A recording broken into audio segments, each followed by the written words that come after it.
नमस्कार, मी प्रवीण एरे महाराष्ट्रातील तमाम लाडक्या बहिणींची लाडकी बहीण योजनेच्या नवीन व्हिडिओमध्ये स्वागत करतो। तर बघा बहिणींनो, लाडकी बहीण योजनेबाबत सर्वात महत्त्वाची मोठी अपडेट आली आहे। आत्ताच्या घडीची सर्वात महत्त्वाची आणि मोठी अपडेट आलेली आहे। सप्टेंबर हप्त्याची जी तुम्हाला प्रतीक्षा होती फायनली ती प्रतीक्षासुद्धा संपलेली आहे, कारण की सर्वात महत्त्वाची मोठी खुशखबर या ठिकाणी आलेली आहे। म्हणून बहिणींनो, हा व्हिडिओ तुम्हा सर्वांसाठी खूप महत्त्वाचा असणार आहे। दुसरी गोष्ट अशी आहे की भरपूर अशा बहिणी आहे की ज्यांनी या ठिकाणी अजून KYC केली नाही आहे। तर ज्या बहिणींनी KYC केली नाही त्यांनी लवकरात लवकर KYC करून घ्या। जर का तुम्ही KYC केली नाही तर तुम्हाला पैसे मिळणार नाही, ही गोष्ट लक्षात ठेवा। आणि ही KYC प्रत्येक बहिणींना कंपल्सरी आहे। आता बघा यामध्ये काय झालं आहे, ज्या ज्या बहिणींनी KYC केली त्यांनी अगोदर कमेंट करून सांगा बरं की हो सर माझी KYC झाली आहे। कारण की ज्या बहिणींची KYC झाली त्यांनी कमेंट नक्की करून सांगायचे की सर माझी KYC झालेली आहे, आणि ज्यांची झाली नसेल त्यांनी सांगायचे की सर माझी KYC झालेली नाही आहे, जेणेकरून त्या बहिणींसाठी या ठिकाणी पूर्ण मदत फ्रीमध्ये केली जाईल। आता बघा KYC तुम्ही केली आहे, पण KYC मध्ये आता एक नवीन बदल केला गेलेला आहे। आता नवीन बदल या ठिकाणी झालेला आहे, त्यामुळे भरपूर बहिणींना हा प्रॉब्लेम येत आहे की नेमका हा बदल आता या ठिकाणी कसा असणार आहे। बघा KYC करताना एक महत्त्वाचा बदल केला आहे, त्याची या ठिकाणी तुम्हाला सर्व अपडेट मी या व्हिडिओमध्ये देणार आहे। कारण की भरपूर अशा बहिणी की त्यांना हा जो काही बदल आहे हा समजणार नाही आहे। जर का तुम्ही या बदलामध्ये चुकीची माहिती दिली किंवा चूक केली तर तुमचे पैसे अशी बंद होऊन जाणार आहे। म्हणजेच काय, जर का तुम्ही KYC केली तरी तुमचे पैसे या ठिकाणी बंद होऊन जातील, कारण की तुम्ही चुकीची KYC केली असेल म्हणून। आता कशाप्रकारे KYC करायची, हा जो काही नवीन बदल केला आहे KYC मध्ये हा कोणता आहे, यामुळे महिलांना किती त्रास होणार आहे किंवा महिलांचे पैसे सुरू राहतील की नाही याविषयी सर्व माहिती तुम्हाला मी देणार आहे। कारण की आत्ताच हा बदल या ठिकाणी करण्यात आलेला आहे। म्हणून बहिणींना हा व्हिडिओ खूप महत्त्वाचा असणार आहे। व्हिडिओला शेवटपर्यंत नक्की बघा। या व्हिडिओमध्ये तुम्हाला मी सप्टेंबर हप्त्याविषयी सर्व माहिती देणार आहे, आणि KYC मध्ये जो नवीन बदल झाला आहे त्याची तुम्हाला माहिती मी सांगणार आहे। व्हिडिओला आवर्जून शेवटपर्यंत बघा। व्हिडिओवर तुम्ही नवीन असल्यास सर्व बहिणींनी पटापट व्हिडिओ लाईक करून द्यायचे, कारण तुम्हाला अंतर्भय मिळणार नाही। महत्त्वाचं म्हणजे आपल्या चॅनलला तुम्ही अजूनही सबस्क्राईब केलं नसेल तर लवकरात लवकर खाली लाल रंगाचं बटन दिले त्यावर क्लिक करा, चॅनलला सबस्क्राईब करून ठेवा, जेणेकरून सर्व अपडेट तुम्हाला तुमच्या मोबाईलवर फ्रीमध्ये मिळणार आहे। आता आपण प्रूफवर जाऊया संपूर्ण माहिती बघण्यासाठी। तर बघा बहिणींनो, आपण या ठिकाणी प्रूफमध्ये संपूर्ण माहिती बघण्यासाठी तुम्ही या ठिकाणी बघू शकता सर्वात महत्त्वाची मोठी अपडेट आली आहे। अपडेट अशी आहे, विधानसभा निवडणुकीच्या पार्श्वभूमीवर मतांच्या राजकारणातून गाजलेली माझी लाडकी बहीण योजना तुम्ही बघू शकता। मतांच्या राजकारणातून गाजलेली माझी लाडकी बहीण योजना सरकारच्या तुम्ही जर बघितलं तर आता राज्य सरकारसाठी मोठ्या आर्थिक भाराची कारण या ठिकाणी ठरत आहे। कारण तुम्ही जर बघितलं तर या योजनेसाठी प्रत्येक महिन्याला सरकारला रक्कम या ठिकाणी द्यावी लागते, आणि सरकारकडे रक्कम नसल्यामुळे सरकार ही रक्कम आता या ठिकाणी आणणार कुठून असा महत्त्वाचा प्रश्न पडलेला आहे। म्हणजे सरकारच्या तिजोरीवर सुद्धा ठिकाणी याचा मोठा भार या ठिकाणी पडत आहे। त्यामुळे बघा, बोगस ज्या लाभार्थी आहेत तर त्या बोगस लाभार्थी शोधण्यासाठी सरकारने युद्ध पातळीवर या ठिकाणी मोहीम सुरू केलेली असून लाखो महिलांना अपात्र ठरवण्यात आलेलं आहे।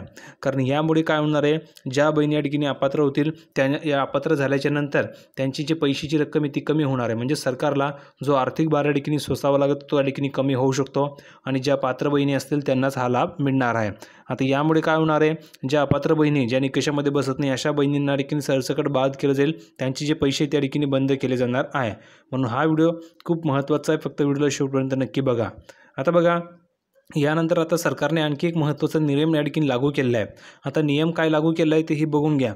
त्यानुसार लाभार्थी महिलेबरोबर तिच्या पती किंवा वडिलांची KYC अनिवार्य करण्यात आलेली आहे। म्हणजेच आता एक महत्त्वाचा नवीन बदल लागू केला आहे KYC मध्ये, आणि हा बदल असा आहे, जर का तुम्ही तुमची KYC करत असाल तर तुमची KYC करताना तुम्हाला तुमच्या पतीची KYC करावी लागणार आहे किंवा तुमच्या वडिलांची KYC करावी लागणार आहे।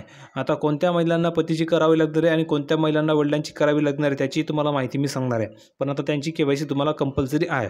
आता हा जो काही बदल आहे किंवा हा जो काही नियम आहे यामुळे काय होणार आहे, तर भरपूर बहिणी या ठिकाणी अपात्र होणार आहे, भरपूर बहिणी या ठिकाणी बाद होणार आहे। आता ही KYC तुम्हाला व्यवस्थित करायची आहे। KYC कशी करायची आहे, जर का याची तुम्हाला माहिती नसेल तर मी आपल्या चॅनलवर तुम्हाला व्हिडिओ दिला आहे, तो व्हिडिओ नक्की बघून घ्या।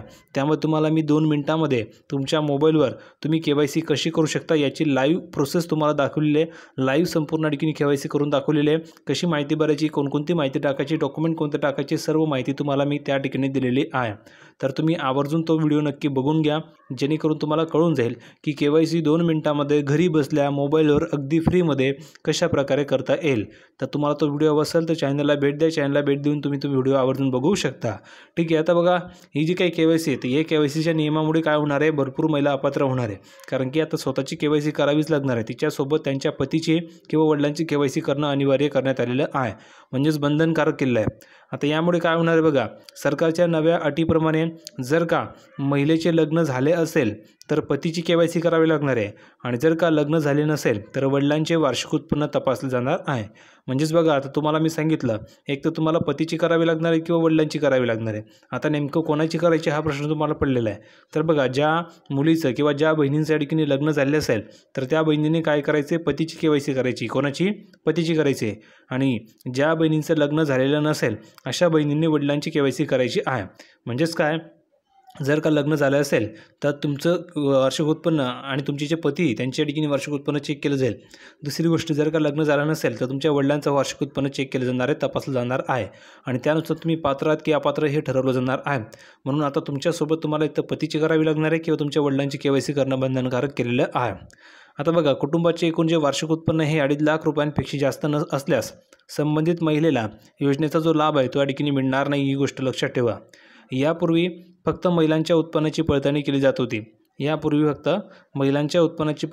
जात होती। आता बहुतांश गृहिणी आणि महिलांचे उत्पन्न हे निकषामध्ये बसत होते। मात्र आता कुटुंबाचा एकत्रित आर्थिक स्तर तपासल्याने बोगस लाभार्थींची संख्या मोठ्या प्रमाणावर या ठिकाणी कमी होण्याची शक्यता आहे। आता यामुळे काय होणार आहे, कुटुंबाचं एकत्रित वार्षिक उत्पन्न चेक केलं जाणार आहे। यामुळे काय होणार आहे, भरपूर ज्या बोगस लाभार्थी महिला आहे त्यांची संख्या ही मोठ्या प्रमाणावर या ठिकाणी कमी होण्याची शक्यता वर्तवली जात आहे। यामुळे सरकारला फायदा होणार आहे आणि भरपूर अपात्र या ठिकाणी बहिणी होणार आहे। म्हणून खरोखर ही महत्त्वाच्या ठिकाणी बदल सरकारने केलेला आहे। म्हणून सर्व बहिणींना ही अपडेट देणं खूप गरजेचं होतं। आता तुम्हाला तुमच्या KYC सोबत तुमच्या वडिलांची किंवा पतीची KYC करणं अनिवार्य केलेलं आहे।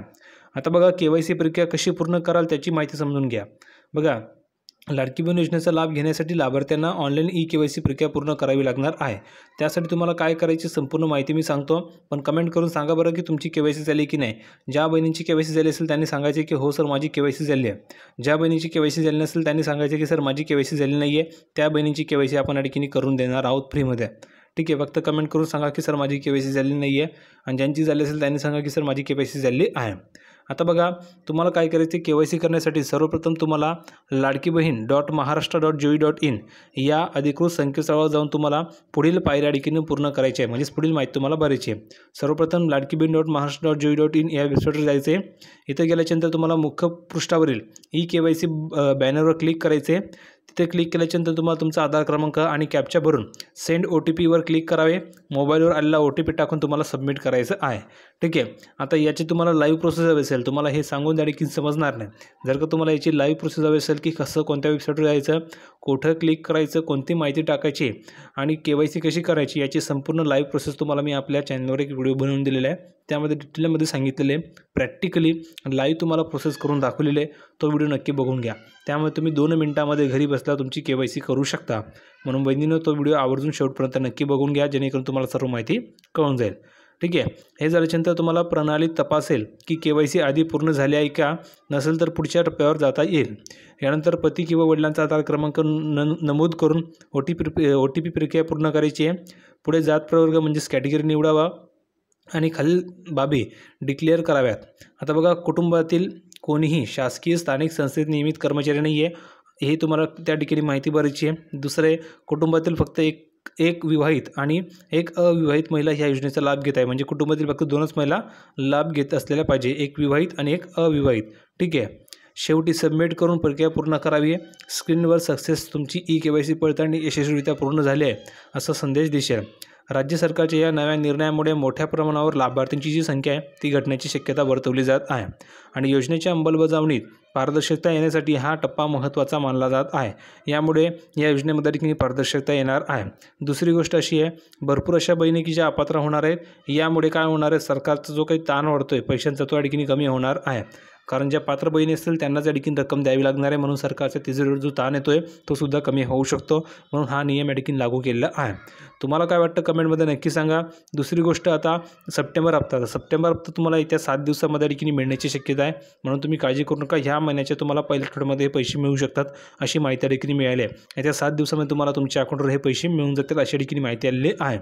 हा व्हिडिओ आवडला असेल तर लाईक करा, शेअर करा, चॅनलला सबस्क्राईब करायला विसरू नका। भेटूया पुढच्या व्हिडिओमध्ये नवीन अपडेट घेऊन, तोपर्यंत धन्यवाद।